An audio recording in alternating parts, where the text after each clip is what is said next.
In today's day and world, stress and anxiety is driving everyone crazy. Ladies and gentlemen, on today's episode, I am going to be talking about how to manage stress and anxiety in a COVID-19 world. Because your mental health is extremely important, and mental health in general is hugely important, and something that I am very passionate about, and something that we shouldn't ignore. Too many people ignore it until it's too late. So welcome if you're tuning in for the first time. My name is Muneer, and typically I speak about influence and persuasion in my in this series. However, today we're going to be talking about mental health, and more importantly, how to manage stress and anxiety in a COVID-19 world. Okay, cool. So let's get started. Today I'm going to be sharing with you 5 secrets to managing your stress and anxiety. Now, before I get into that, let me just tell you why this is so important right here and now, right?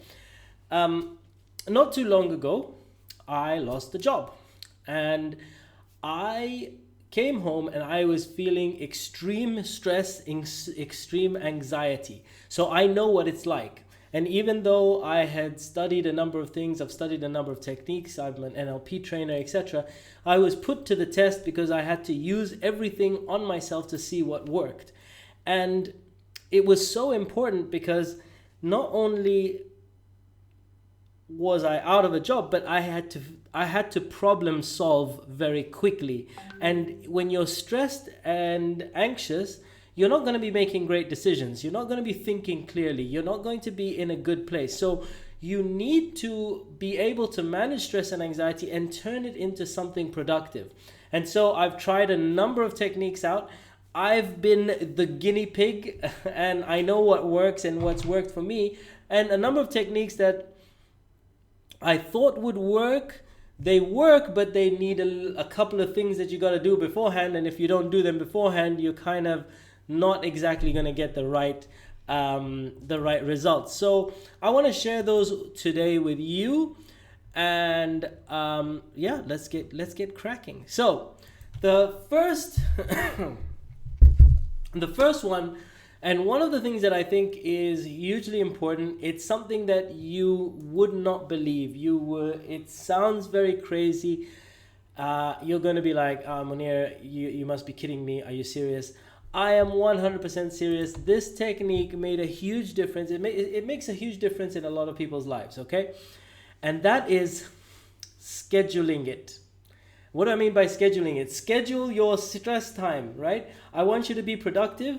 Literally look at your calendar, go into your calendar and say, you know what, I am going to take 15 minutes out of my day at 3 o'clock to 3:15, and I'm going to schedule it. This is the time that I'm going to be stressed. Now, why am I saying this, and why is this so crazy? By the way, first of all, before I get into why this works, if you are tuning in online, please come in, say hello. Let me just see who's online. I gotta do this quick for iftar time. Let's see who's online. Abdullah, great to see you. John in the house, great to see you as well. Nadine, awesome. All right, cool. So why is this such a huge, powerful tool? Scheduling it. Here's the reality, right? So many people just try and resist stressing, and then what happens is they end up stressing anyway, and they end up stressing all day. And whatever you resist persists. So instead of resisting the stress, just schedule it. Because then, okay, your mind subconsciously goes, okay, I'm going to let it all out. And then at that time, those 15 minutes that you schedule, let everything out. Go crazy, go nuts. Like, imagine your stress is the water in a bucket, right? You want to empty out the whole bucket in those 15 minutes and even act out. So if you finish, just let out more.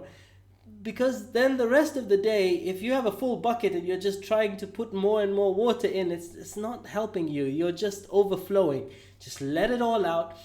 And then you'll feel so relieved. And how do you let it all out? Literally go into a room, take a couple of pillows, swear outside, and just like go crazy, shout your I hate the world, swear, go crazy, let it all out. Okay. So I say have fun with it, but literally just go with whatever emotions show up. Laugh, cry, angry, whatever it is, but schedule some time, let everything out.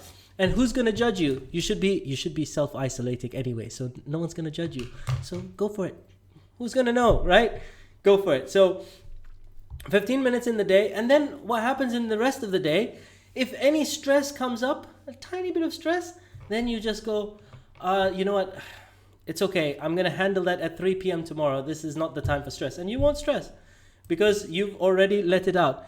Diana, great to see you. Hi. Thank you for tuning in. Good to see you. Thanks for saying hi. All right, cool. So what is tip number 2? Tip number 2 is laugh. Laughter is the best. Yes, that's right. I'm guessing you said medicine. And yes, it's 100% true, but the reality is most of us don't laugh enough to experience the benefits of laughter. If you were to laugh 10 minutes a day, it seriously elevates your mental health. It helps increase your happy hormones, reduces your stress hormones, the cortisol levels. These are all proven. You can either go and watch some comedies or just go and literally fake it until you make it. Just go and laugh. Like,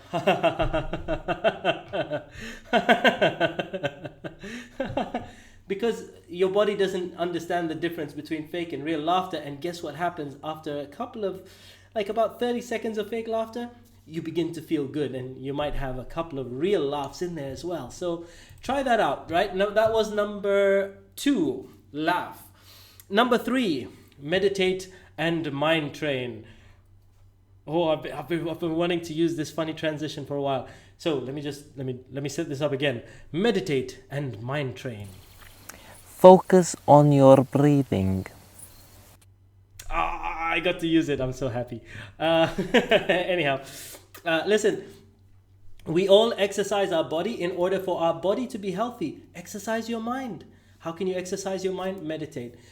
You can either do meditation sessions, listen to hypnosis recordings, check out a number of hypnosis recordings, etc. But just meditate. It'll increase your focus levels, increase your resilience, and allow you to handle a lot more that is thrown at you. Plus, it gives you calm and peace. All right.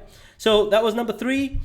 Then number 4 is have a fast for the mind. I'm talking about this because it's Ramadan. We are limiting the amount of intake of food and liquids into our body. You know what? Why don't you take a fast for your mind? You know what I'm talking about. Those WhatsApp messages that are all over your phone, those forwards of doom and gloom that are telling you, oh no, the world is going crazy. This person has done this person has done that. What if you put something else more powerful into your mind? Why don't you learn? What about just stopping yourself at certain periods of the day from intaking? Because, okay, I get it. You're going to have to at some point take in the news and everything. But don't allow your phone to dictate when you're taking in news. You should do it on your own time. You should just, like you're scheduling your intake of... you're scheduling the times that you can stress and feel anxious. Schedule the times that you can intake information, all right? And that can make a huge, huge difference, all right? So then we go on to point number 5, and that is asking powerful questions. So, as many of you know, I am a hypnotist. Ooh. And as a great hypnotist, I'll tell you one of the secrets of a hypnotist, literally. And this you can apply today, and in order to create your own hypnotic phenomena. And that is simply asking questions. You know, if I want someone to feel happy, you know what I do? I ask them about tell me about a time when you felt happy. And they start to tell me about a time they felt happy. And we just repeat some of those things, and guess what? They start feeling happy. If I ask them to think of a time that they were sad or anxious, I can get them to feel sad or anxious. Now that's useful if you're trying to deal with it in the moment, but in general, asking powerful questions will direct the mind in different ways. So if we go back to point number 4, which is limiting the amount of bad info that you have, do that especially before you go to bed. Before you go to bed, you need to be fasting from any bad news for at least a couple of hours, and instead replace it with powerful questions. And here's why. When you go to bed, your mind starts to process all the stuff from the day, all the information for the day. And as you start to process, it starts to code different things, etc. So when you sleep, you are programming your mind. And if the last thing that you put into your mind was really crappy stuff, then you're going to be programming in really crappy stuff. But instead, if you ask yourself, what am I grateful for today? What can I do tomorrow to be really awesome? Gina, great to see you. Thanks for tuning in. Yes, I know these effects are like pretty gangster. I'm loving this. So anyhow, I hope that you guys enjoyed this video and you find this very useful. Please pass it on to anyone that might be interested. Also, if you want to make the most of your time in quarantine and you want to turn this stress and anxiety into productivity, then in the link I'll have a link to a talk, actually some live coaching sessions that I'm doing with my very good friend Casey, who is the founder of Changeworks in Abu Dhabi. We're doing a talk on Sunday, so definitely check it out. Other than that, I'm so excited to have you guys on here, and seriously, I hope that you utilize these tools. Some of them seem crazy, but they are very, very, very effective. Other than that, I gotta run. It is iftar time. I'm gonna go break my fast. Love you all. Peace out. Thank you very much for tuning in, and I will see you on another episode very soon. Also, if you want more tips on either influence and persuasion, how to connect, converse, and communicate, whether online or offline, or personal development tips, then definitely check out my YouTube channel, and yeah, definitely subscribe. Thank you very much for tuning in. Peace out, one love, and I will see you very soon.